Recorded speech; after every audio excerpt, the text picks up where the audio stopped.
Welcome everybody. This is round 2 of the Passover crash course. We actually just got off the Zoom, what do you call it? Zoom videos, Zoom calls. I feel like such an old fart. We just got off the Zoom meeting and the audio didn't record. So here we are. So whoever would like to watch this later or would like to watch this live again, you're more than welcome to. I'll be right here with you, so I'll be in good company. And hopefully you will be too. So this one will probably go by a little bit quicker just because there'll be less interaction with people, but also because I will just be going straight through the halacha. So in tonight's class we'll be introducing the Laws of Nissan. Hi Peter and Angela. So for you guys who are just now joining us, I'm going through the video again because the audio didn't record. So yay. But it's always great to have review. So if you guys would like to join me for review, you're more than welcome. But I'll be going through the same material as the Zoom call. So in tonight's class, we're going to be going through, again, the Laws of Nissan, which we are currently in the month of Nissan. And biblically, Nissan is described as the month of Aviv, or Abib. And Aviv means springtime. It's the month, it's the season that we're in. And so oftentimes people will confuse Aviv to be the first month, whereas biblically it's actually described as more of a season. And it's this season of Aviv, in which we're burping, in which the month of Nisan actually happens. Now why is it called the month of Nisan? It's because there were many Nisim that happened therein. It's the month of the Exodus from Mitzrayim, from Egypt. And so Nisan is the month of Nisim, miracles, and for this reason we are to be very, ever so thankful, and to be very happy, because it is the time of our joy. So, just as there are unique commandments related to the holidays, there are also some months that have their own unique laws. And after surveying these general laws, we will begin to study the laws which pertain to not just the month of Nisan, but also holidays in general. And then after that, the laws of chametz. Now, what is chametz? It's the stuff that we're getting rid of for Passover, and we'll go into that with greater detail. And so we'll be answering questions like, what exactly is chametz? How are we supposed to remove it? What qualifies as a large enough amount that needs to be removed? Are we looking for those little atoms of chametz? Not even molecules, but atoms, which is not even possible. So we'll address all of these questions and more. So tonight we're going to be using the Kitzur Shulchan Aruch, which is the Ashkenazi version, and the Kitzur Shulchan Aruch, which is the Sephardic version. And in addition to crossing the narrow bridge, which is a Breslov text. Now, we'll be covering the general halacha, and we'll also be mentioning certain Ashkenazi and Sephardic customs as well. The Ashkenazim being the Jews of Europe, more or less, and the Sephardim being the Jews basically of the Mediterranean. So Spain and Portugal, North Africa, Turkey, Greece, Cyprus, Lebanon, Jordan, Syria, Israel, Egypt, Los Angeles. So beginning with the laws of the month of Nisan. Because Nisan is the Zaman Nisim, it's the month, or it's the time of miracles. We're thanking Hashem, we're being very thankful and very happy about all of these miracles. I'm getting excited. I'm about to spill my tea here. We're very happy about everything that is going on, and so we abstain from various mourning practices, or practices that are associated with mourning. One of those is no fasting. We do not fast during the time of Nissan. And at least according to the Sephardic minhag, the Sephardic custom, this also includes Rosh Chodesh Nissan. I would assume this is also the Ashkenazi custom as well, in part because Rosh Chodesh is a time of celebration anyway. And so especially the time of celebration during the month of celebration, it seems reasonable that everybody would be joyful. Now, as a side note, on Rosh Chodesh, which is the first day of the month, it's the equivalent of January 1st, February 1st, March 1st, It's the first of the month, of the Jewish month. So in this case, it would be Nisan 1, or the first of Nisan. Then on this day, Rosh Chodesh, we let our wives off the hook just for a day. No, we give them a break. We say, honey, neshomale, we are going to take care of all the cooking, all the cleaning, taking care of the kids, changing poopy diapers, everything that our wonderful, lovely Eshot Chayils will be doing. So all the work that our wives do, they are off the hook. They can go to the spa. They can go get a pedicure, maybe a shopping spree or something. It is basically a day of us celebrating our wives. And so if this is what we're supposed to be doing anyway, then especially during the month of Nisan, the time of Nisim, the time of great simcha, joy, then this is yet another reason to be happy, and no fasting on Rosh Chodesh. There are also a number of liturgical changes that are made to the Siddur, that is the prayer book, during this month.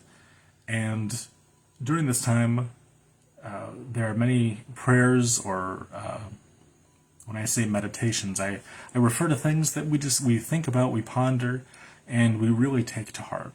So these are Jewish meditations, not Buddhist meditations, chas v'shalom.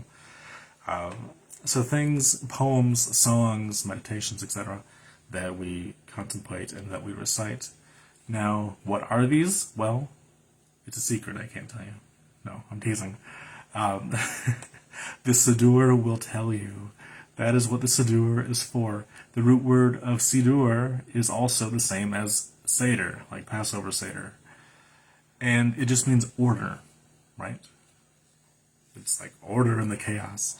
It's the order of the chaos of life, the order of chaos of the synagogue. So just as the Seder is telling us in order what the night is supposed to do, or what the night is supposed to be like, what we're supposed to be doing, it tells us the order of the events of Passover. The Siddur tells us the correct order in which to pray. So when you're looking for these liturgical changes, the Siddur will be your guide. It will be your guide for the perplexed, as we could say. Maimonides, that is the Rambam, he wrote a book called Guide for the Perplexed. So that was a little bit of a joke. So the next law for the month of Nisan is actually something that we're all doing at this very moment. You probably didn't know it, but we are. And that is studying the laws of Passover. So it is a mitzvah to study the laws of Passover in preparation for Passover, before Passover, in the month of Passover. No, I mean the month of Nisan, because it's the time of Nisim, right? Gonna drill this into our heads. So, why is it called Nisan? I'll give you hints. It's about Nisim, right? Miracles. So, this other commandment about the month of Nisan is that we use this time to study the laws of Passover. We refresh our minds, or perhaps even learn it for the first time. And in fact, if you're not learning something new, probably not learning very well. We always need to be learning something new, whether it's a law, whether it's a spiritual idea, something, always making ourselves better. So we're using this time to meditate on the season of our rejoicing, the season of our salvation. And we're also using this time to study the halacha, the practical implementation of the Torah commandments, and we're really just getting in the Passover mood. It's as simple as that. And you know what? We're already doing it right now. Good for you. If I were Teddy Roosevelt, I'd say, bully for you. I shouldn't be feeling too silly. I don't think there's anything in this tea.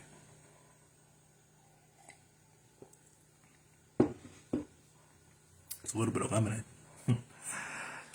So, as I said previously, we abstain from morning practices during the month of Nisan because, again, it is the time of our rejoicing.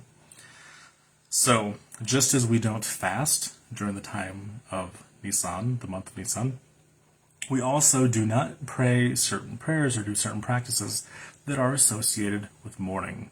And in the Siddur, you'll see that these practices are called vidui, they're called tachanun, and there's a few other things, such as visiting cemeteries and doing things that are associated with death, or things that just kind of feel yucky. And I know that's kind of a funny word, but that is really the essence of what we're getting at. We don't want to feel yucky. We want to feel good. We want it to embrace things that are positive. We're only doing additions, not subtractions. Only multiplications, not divisions. Right? We're embracing that positive aspect of the month of Nisan. So, another thing is that the Shabbos before Passover begins, is called Shabbat Haggadol, or Shabbos Haggadol. And it is common Sephardic practice for Sephardim to wish each other Shabbat Haggadol Mevarach. That was my best Sephardic accent. You can't get anything better. From me, anyway. And so I thought that was kind of a nice custom, and I wanted to include that. So what are our main two takeaways so far? Don't be sad. Oops, my finger's not in the frame. Don't be sad. And study the laws of Passover. And we're already doing that. This is so easy. We're already starting to increase our joy and to, let me use my other arm for fairness, study the laws of Passover. And so we're actually already on to a good start, aren't we? So now we're moving on to the laws of Yamatov. Now, what is Yamatov? A Yamatov, or in Yiddish, a Yontiv, simply means a good day. It's a holiday. And so, like any holiday, even for non-Jews, we use this time to celebrate. And so, here are some of the ways that we observe the holiday.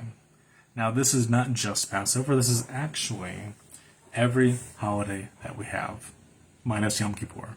Because Yom Kippur is unique in a number of different ways, but also some of these halachos refer to eating. We don't eat on Yom Kippur. So it's actually in some ways a lot easier than the other holidays. Not necessarily the most pleasant, physically anyway. Spiritually, it can be very pleasant. So let's begin with the laws pertaining to holidays.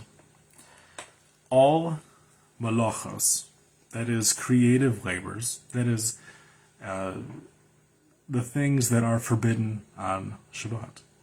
So in many Bible translations it will say, you shall do no work, or you shall do no labor.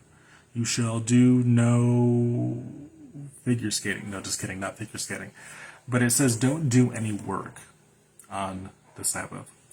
Now, this isn't necessarily the worst translation, but it is also not an accurate translation.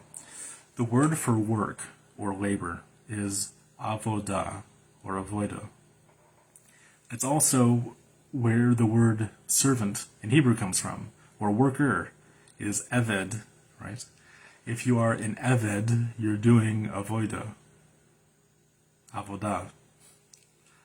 Trying to be fair.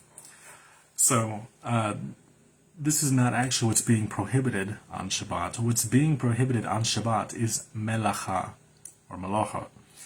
And malacha is creative activity.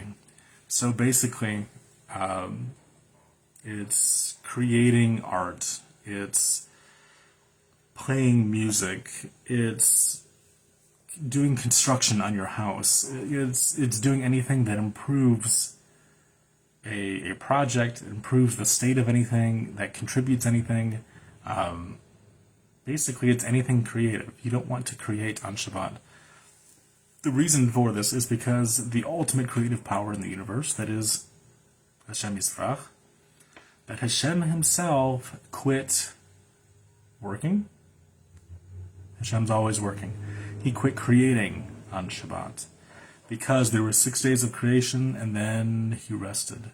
The word is not actually rest, though. It has more to do with cessation. He stopped. In 6 days, that's why he says, in 6 days shall you do malachos, but on the 7th day you shall stop, because it's Shabbat.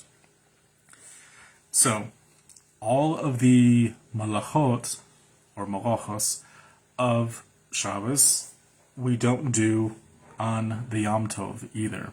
We don't, so basically all the work that's forbidden on Shabbat is also forbidden on a holiday. Okay? With some exceptions. And we're going to cover what those exceptions are.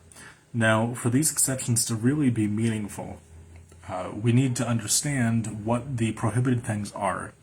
So some of the prohibited things are like writing, sewing, gardening, various activities, cooking. That's probably one of the biggest ones, isn't it? Making campfires, grilling. So, for these exceptions to really be meaningful, it is important to go learn the actual laws of Shabbat. You can find these anywhere online. They're just called the 39 melachot of Shabbat. And I don't think that I can type that on here. But if I could... Oh, wait. Can I? Nope. Maybe... Okay, oops. Earthquake. If somebody reminds me, and if you're interested, I'll write it out for you so you can spell it. But it's M-E-L-A-C-H-O-T, or O-S, depending on your dialect. 39 melachot, or melachos, of Shabbat. Google that, it'll bring up the list. Anything from Chabad is going to be fantastic. Anything from Aish is going to be fantastic. And various other websites as well. So, as we may or may not know, hopefully we know, food preparation is not normally done on Shabbat. There is some, but generally speaking, we don't cook or put together recipes. And that's really what food preparation I'm talking about. However, this can be done on the Yamatov, on the holiday. So anything that you need to do in order to prepare for food, more or less, and we'll be explaining this, more or less, we can do on the holiday, on the Yamatov. So for example, kneading bread. We would not do this on Shabbat. We can do this on the holiday. Cooking, if we do it correctly, we are allowed to cook on the holiday. Along with baking, which is like cooking.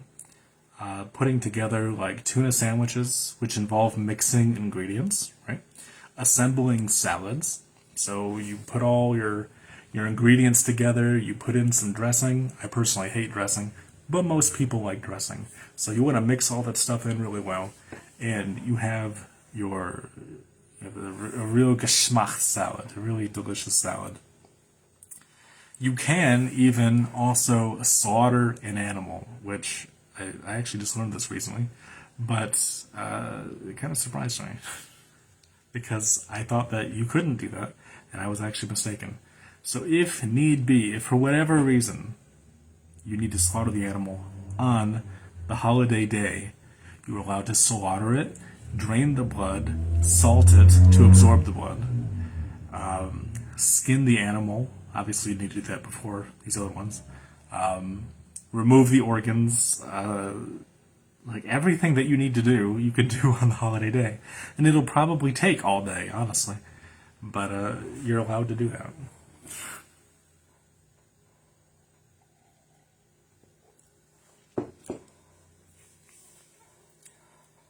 Now, there are a few exceptions and some details, and we'll be covering some of those details. Now, I think it is important to note that the Sephardic Kitchen, which I'll show you some of these.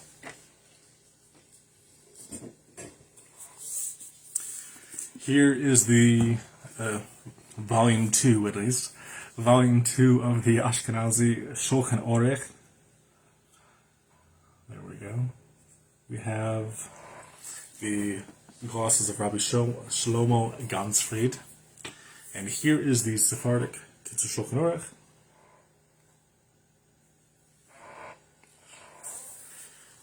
Both of these are wonderful and beautiful texts.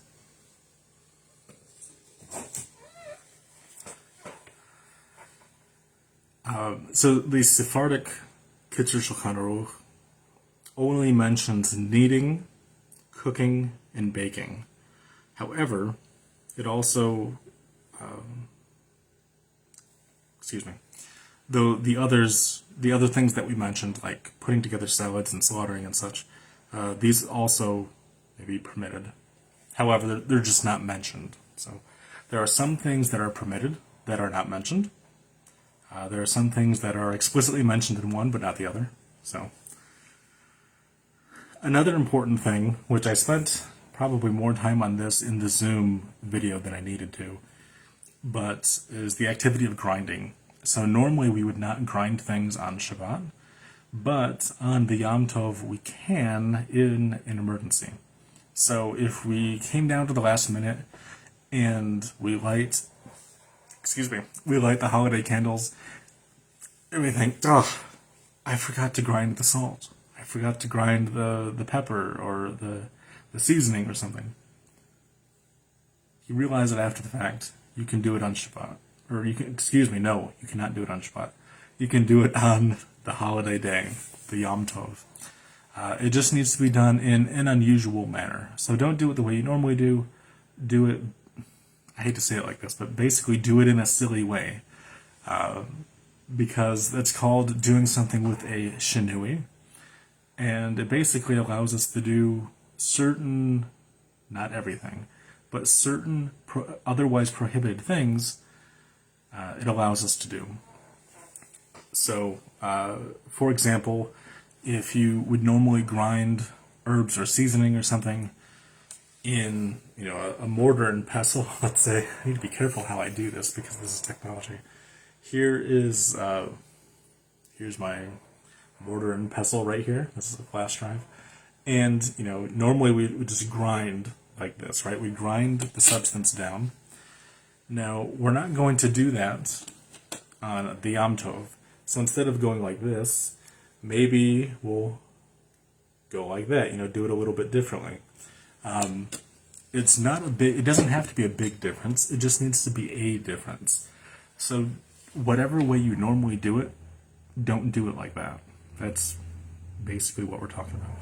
Now, when it comes to things like grinding coffee, this is actually one of those things that we are not supposed to be doing on Shabbat or on the holiday day. So make sure to grind your coffee beforehand or buy some pre-ground coffee and you'll do just fine. Additionally, there is no koshering of dishes on the Yamatov. So if you have any dishes that need to be koshered, then just do that before the holiday. Additionally, and I know this is probably going to bother some people, for at the very least, the first day of the holiday, there is no bathing. So lather up real nice before the holiday and put on your deodorant, do everything you got to do, and do that before the holiday. Now, there are some who are lenient about the second day. I'll sometimes do that myself. Most will not be lenient for the second day, but there are some who are. And so if you feel like you really, really need to because you smell rotten, go take a shower. So there are other things that I could explain about that, but we'll abstain for now. So another important thing is, how do we cook on the Yamatov? So, long story short, we can transfer a flame, but we cannot spark a new flame. So if we have a lit candle, then we can transfer that flame to another candle. We can transfer that to, let's say that you have a gas stove, you turn the gas on, then you can light the gas from a candle. Now, simply for your safety and also for liability purposes, be careful, please. Don't be stupid. Please be careful. It's better to just skip something and be safe than to experiment or to do something dangerous. So please be safe. Now, if you have an electric stove or an electric oven or anything, it's actually quite complicated. What you have to do is turn it on. That's it. So electric is actually a lot easier. You just turn it on, you're good to go. I won't get into the rationale for that, again, because I'm trying to save time. But if you have any questions, feel free to either comment, or what's actually easier for me is just message me. And I'll try to get to that as quickly as I can. So in regards to smoking, some authorities say that we shouldn't be smoking at all. However, those authorities, which is most, or are most, that permit smoking, they debate, can we smoke on a Yamatov or not? The answer is, it's debated. So some will say no, some will say yes. If you just can't help yourself and you have to smoke on the Yamatov, go ahead. But light your cigarette or whatever you smoke with a pre-existing flame. So from a candle, I guess that's all that we would really use, isn't it? From usually a yard site candle or a 24-hour candle. If you don't know what those are, again, you can message me, Google it. But these are basically candles that last for 24 hours. They're specifically made for Jewish holidays. And they're not super expensive. They're like $1. They're maybe $2. Another thing, on Shabbat, we normally do not take medicine. Again, unless it's prescribed by a doctor and he or she specifically tells you to take it every day. If your doctor tells you to take your medicine every day, you have to take your medicine every day. No questions. Nobody's telling you to stop. If you don't have to, so if you're just taking an aspirin or an Excedrin migraine or something, I get migraines, I'm familiar. If it's slightly painful, you can skip the medicine. If it is completely ruining your day and you feel miserable, you're going to puke from your headache, you're allowed to take an Excedrin migraine or whatever medicine you take. So if it's a little bit of pain or if it's medium pain, you can tough it out. If it is a lot of pain, you can take medicine. And if it is excruciating pain, if you feel like you have to go to the hospital, by all means go to the hospital. Your life is more important and your well-being is more important than keeping the holiday. This is according to halakha. You have to go to the hospital if you feel that you need to. There are some people who try to wait it out, and that's really not the best idea. So if you feel like you have to go to the hospital, then go to the hospital. But if you have minor aches and pains, you can tough it out. So it's up to you. There is no objective standard. You are the judge of this, all right? So I'm not trying to tell you what to do. Well, I am telling you what to do, but not in this particular instance. So another important thing are things pertaining to the laws of Muksa and Eruv. Now, an Eruv basically defines our place. So biblically, we're not supposed to be leaving our place. And so the Eruv is basically a boundary that defines what the place is. And it also helps us to distinguish between private domains, public domains, wildernesses, etc. And so on Shabbat, we have to respect these differences. On the Yamatov, we can actually ignore them sometimes. Not ignore them, but simply follow the halacha regarding domains for the holiday. And so you are allowed to transfer from a private to public or public to private domain on the holiday not Shabbat, but the holiday, if it's for the sake of the holiday. So if you're taking food to somebody's house, you can do that. If you're taking a book outside, you want to study with somebody, you're allowed to do that. If it's for the sake of the holiday, you are. If it's not allowed to. Which also leads us into our next, second to last law for the holidays anyway. And it is the Laws of Muksa. So there are certain things on Shabbat that we're not supposed to be touching. So, for example, there's no gardening on Shabbat. So there's no point in touching gardening tools. There's no writing on Shabbat. So there's no point in touching pen, pencil, markers, etc. Because we're not supposed to be doing that anyway. So these things are classified as muksa, or in other words, the things that we can't touch on Shabbat. Now, even though the Yamatov is more lenient in basically every way, when it comes to these laws of muksa, we're actually more stringent. We have to be extra careful not to touch muksa items.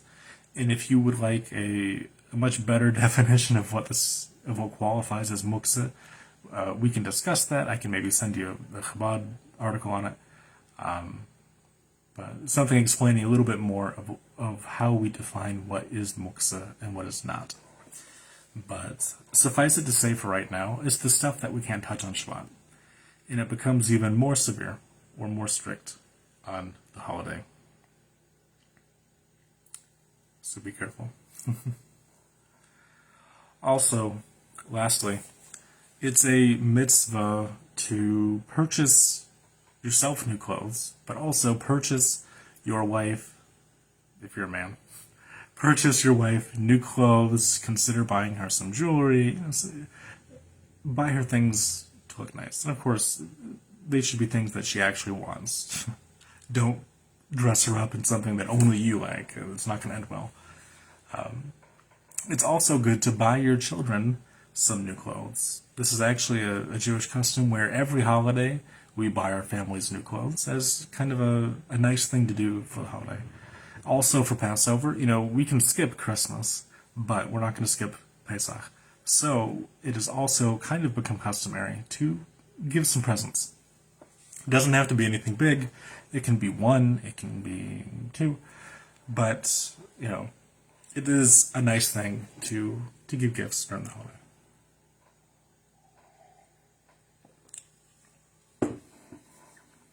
So, what are some of our main takeaways? And actually, you guys listening on Facebook are getting some world-exclusive content. I was going to say it's not that amazing, but it is amazing. Because here's our 4 main points. The Yamuto is observed like a Shabbat. You are allowed to cook, if you do it correctly. Be careful about muksa items. That is very important. And 4, buy new clothes and gifts for your family. Again, this is the season of rejoicing, season of joy.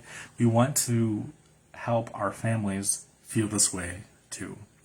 So have a positive attitude and enliven the month with joyous things, music, gifts, right? It's party time. So, in the Zoom video, we did not get to the laws of chametz yet, and chametz is basically all the stuff that we're throwing out during the holiday. It's as most Bible translations will call it, it's the leavened stuff that we're throwing out. And it's not exactly the best translation. It's not the worst, but it's really not the best either.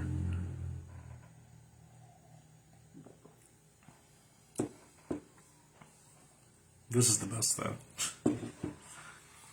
So I think that we will stop here for right now. Also, a reminder: if you intend to daven during the holiday, which I fully endorse and support doing,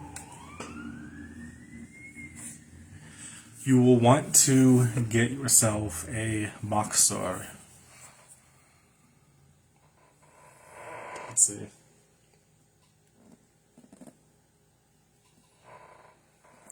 This is a Maxwell, which is basically a siddur. It's a siddur for the holidays.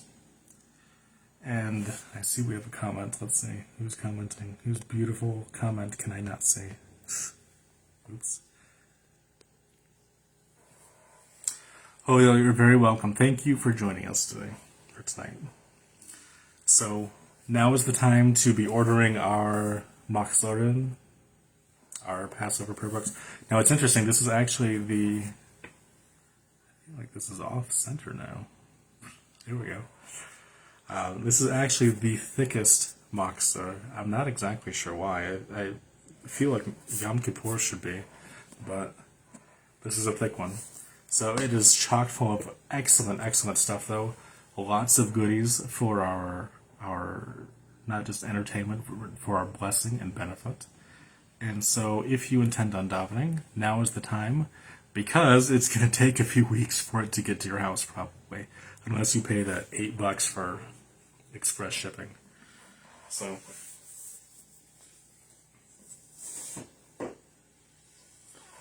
there we go. Also, now is the time if you do not have a Hakkada. So I'll show you some of mine.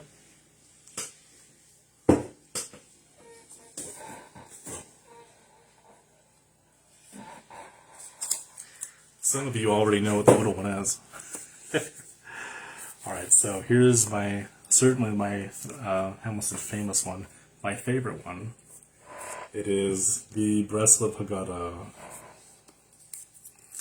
This has the entire Hakkada in Hebrew and in English, and I'll give you a little peek at what this looks like. This is kind of a full page, most are not quite as full.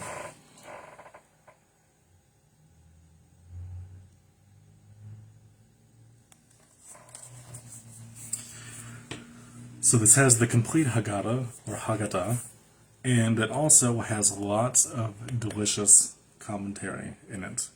So I fully recommend and endorse this Hakkada. It also has lots of other goodies in it as well. For example, passages from Pirkei Avos, passages from the Torah. There's, it looks like an article. There's a teaching on Queen Esther's meal, associating that with Pesach. Lots of good things. In fact, honestly, I don't even know if I've read through all of this quite yet. I've had this for a few years. So, that is my favorite Hakkada. This is my second favorite Hakkada because it's my second one. Everybody knows this one. It is the Maxwell House Passover Hakkada. And if you buy a case of matzos, it's one of those big cases that are like $12, at least around here. They come with 5 boxes of matzos. And every year, each case comes with this little Hakkada. It is absolutely beautiful. Look at the outside of this. It even has, it's so beautiful you could frame this. I wouldn't, but it is very beautiful. Look at that. Let's try to minimize that glare. Alrighty, and look at this. There's wonderful pictures in here. This one's even in color. This must be my first one because there's stains in it. Look at that. Beautiful, I almost said a Venn diagram. Beautiful diagrams for all of our learning convenience.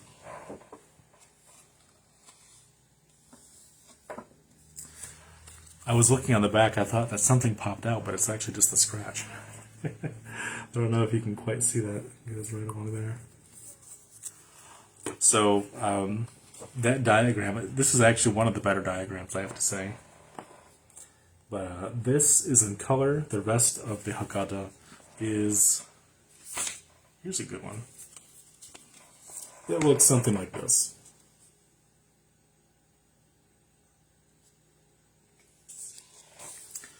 So, my computer has fallen asleep. There we go. So this is actually a really good Hakkada. So if you're wondering, all of the Hebrew is always going to be the same. So you can use this guy. Let's switch hands. Use this one. You can use this one. The Hebrew text is going to be exactly the same. English is going to be extremely different. So, just gotta be honest, it's very different. This one, the Maxwell House Hakkada, it has a very modern feel to it. I don't necessarily like it, but it is kind of nice just to see it translated a little bit differently now and again.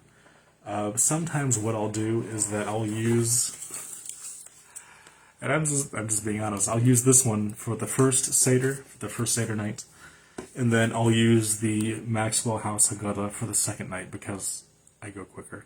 But for the first night, every time I'm interested in reading a commentary, I stop, I read the commentary, and I just enjoy the night. Whether this lasts till midnight, if we start at, let's say, 7:30 or 8 o'clock, whenever it starts, then, we'll go till midnight. As long as people aren't feigning, I'm falling asleep. Second night, though, I think that people are pretty ready to be done with having Seders. So we use this one to go by a little bit quicker. So, and also I have more of them. I think I have 3 total.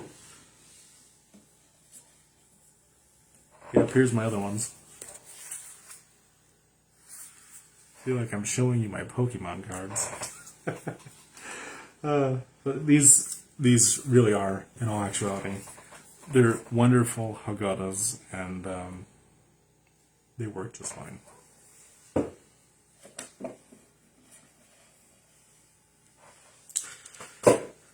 So, although I do have more tea left, we have no more video left. So, unless anybody has questions or anything, comments, snarky remarks.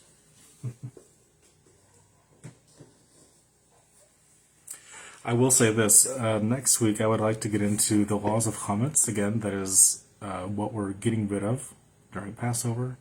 It's the leavened stuff. After that, I also, and this might have actually worked out very, very well, very conveniently. Thank you, Hashem. That next week I was intending on teaching on cleaning and koshering things for Pesach. So how are we supposed to clean? What exactly needs to be cleaned? Can we kvetch? Sure, go for it. Kvetching is wonderful. Just kidding. It's fun though. I like to. So, I like your comment, Aaron. So, next week we're going to be talking about cleaning our kitchens, cleaning our dishes, re-koshering what needs to be koshered. So we have a lot of content to go through, but I think that we'll get it done. B'ezras Hashem. After that, for not next Sunday, but for the Sunday after that, so this is the 3rd week, we'll be dealing with miscellaneous laws, the concept of the Erev Tavshalin, or Erev Tavshin, and Chol HaMoed, which is the intermittent weeks. So the beginning of Passover we treat basically like Shabbat. The end of Passover we treat like Shabbat. The intermittent days, I accidentally said intermittent weeks, but I mean intermittent days. We call those the weekdays of the holiday. Even if one of those weekdays of the holiday lands on Shabbat or Sunday, or that's just what we call them. How are we supposed to treat these? Well, they're kind of like a half Shabbat. Avoid work if you can, but you're allowed to. So, alright. So, Julio, yes, you have a question. Let's hear it. Let's see. What are you wondering? I would respond to you through text, but I don't know how. Can I? I don't know. So, looks like I need to fix my hair, though. There we go. That didn't quite work, but that's okay. Okay, so excellent question. Julio asks, is Passover the only moed, or the only holiday, festival, in which we can cook a meal as opposed to the other moedim? excellent question. So for every holiday, again, Yom Kippur is a little bit different, but more or less for every holiday, we can cook on the holiday. And all the laws of holidays apply equally to every other holiday. Passover, I say Shavuos, but it's Shavuot, Pentecost, as we'd say in Greek. Rosh Hashanah, not Yom Kippur, sorry. Not Yom Kippur because we're not doing any eating. It's also called a Shabbat of Shabbats. It's a big Shabbat. For Sukkot or Sukkot, we can also cook again. Hanukkah, there's no problems. Purim, there's no problems. You can technically go to work even on these days, although you shouldn't. But yeah, I hope that answered your question for you. So, anyway, and then on the last Sunday before Passover, trying to say Pesach and Passover at the same time, Passover. The Sunday before Pesach, before Passover, we'll be going through the Seder itself. So we'll be talking about, okay, it says you have to eat some matzah, but how much matzah do you have to eat? People are dying to know. I'm dying to know anyway. I actually already know, but we can talk about this more.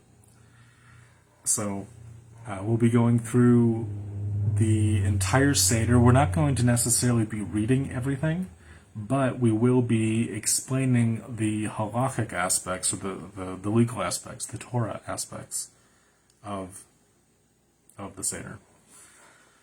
So, in addition to those, and I said this in the Zoom video as well, but I would like to do a number of bonus videos.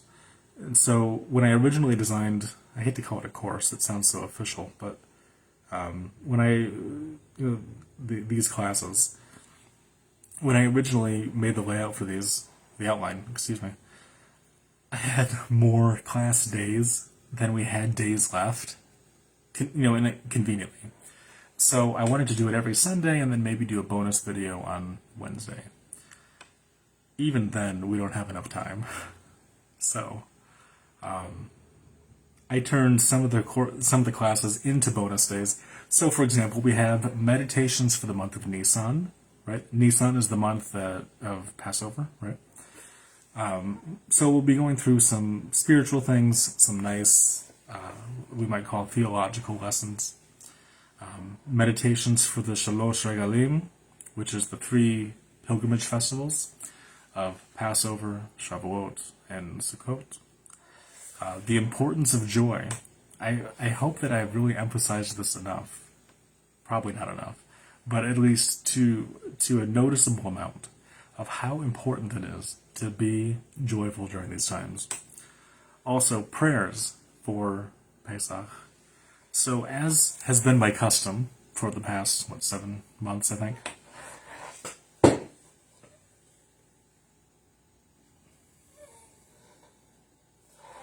I can't find, oh, here's the book. Surrounded by a book jungle. So for the past 7 months, I've been reading relevant prayers from this beautiful book. It's called Entering the Light. We're going to be entering the light of Passover very soon, with Rosh Hashanah. And so I've made it my custom to, before every holiday, I think even on the holidays for certain ones, like for Hakkada, that I'll read the prayers. You're more than welcome to join me. Whoever's taking the Passover class, by no means do you have to. I mean, you technically don't have to do anything, but it's not part of the class proper. It's just a little extra thing that I thought would be good. There's also prayers for Shabbat Haggadol, which Shabbat Haggadol this year is April 9th. And so I'm thinking I might either do that on the Friday before or after Shabbat, so that evening.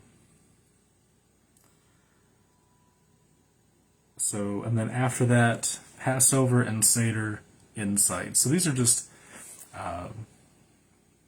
these are other non-halachic teachings to go with the Seder.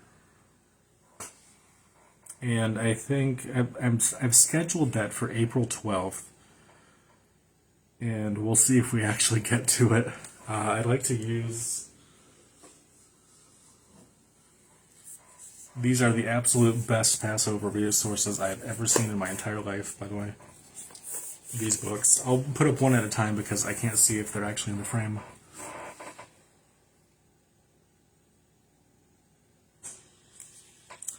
This is by Rabbi Yosef Tzvi Ribon. This is for Ashkenazim and Sephardim. It's for everybody. It also presents multiple halakhic opinions, so if you prefer to be a little bit more lenient or a little bit more strict, you have your sources. They're fantastic. Last year, I went through this book, and it's actually quite a bit to digest.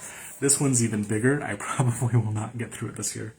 But this one gives lessons and teachings on the Hakkada. It explains why certain passages are there. It explains the history behind them, the significance behind them. Really fantastic books. If you... I was about to say something mean, I'm sorry. I was about to say if you care at all. I know that all of us care. That's why we're here. If you are passionate about this subject, I think that's better to say.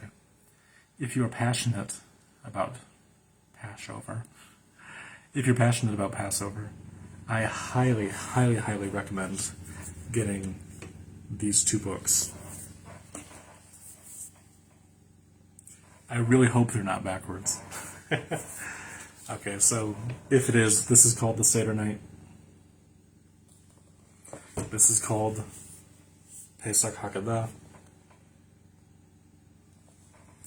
They also have Hebrew names, which are Kinor David and Shirat Miriam. So, okay, so the Seder Nights, Julio is asking who wrote these. By the way, these have tremendous approbations, meaning very big rabbis wrote in support of these books. You can find them, usually they're in the beginning of books. Here's just a few of them.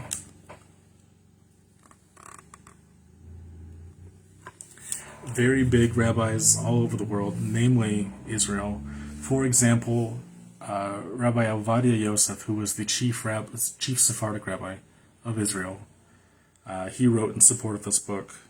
His son, who is also now the chief rabbi after his father's passing, Rabbi Yitzchak Yosef, Rabbi Shlomo Moshe Amar, he also wrote in support of this book, which I don't know if any of you noticed, but I believe it's the brother of the guy who put this together, the Sephardic Kitchen Shulchan Aruch.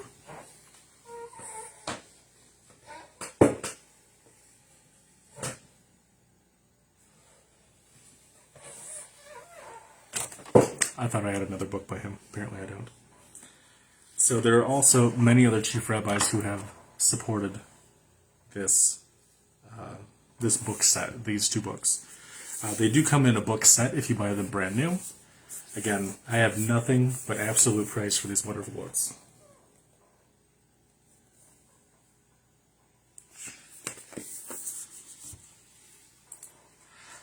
Also, I will say, the Seder Nights, this one is the thinner of the two.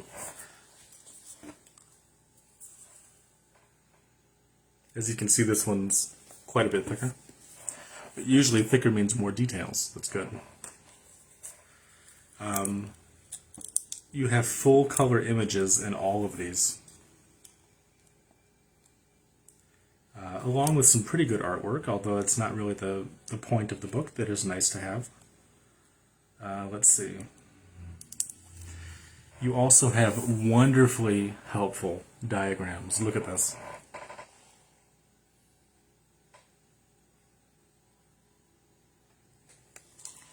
So it tells you, if you go according to Rav Amram Gaon in most of the Shronim, then this stuff applies to you. If you go according to the Rambam, this applies to you. It will also tell you, for example, they'll ask the question, why is it important to to dip your vegetable in the salt water. So they'll give different commentaries and say, oh, it's because of this. This rabbi says this rabbi says this. And they're all opinions. You can take whatever you want. So it's not like there's one definitive answer. And I was so happy I didn't lose this folder in my move. I feel like it's one of my most prized possessions. It's not really, but... so for me, I scanned in all of the diagrams, and in red Sharpie, I Sharpied in what my family does. So, I'll show you.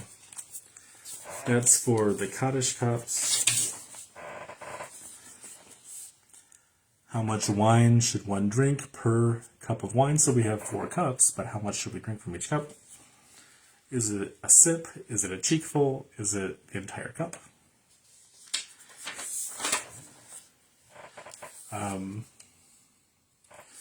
So for orchats, I won't go through all of these, but the question is, why is this night different from all other nights? And there's 3 opinions from the Taz, from the Choch Yaakov, and from the Netziv. And I like the outer 2.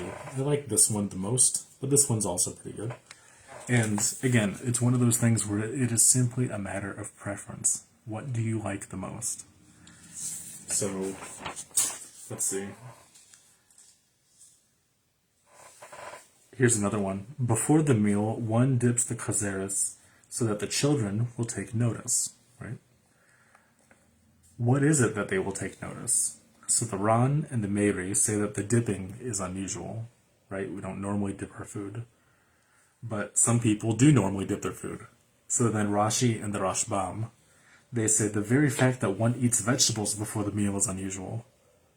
Well, nowadays it's not. I mean, there's people who are vegetarian.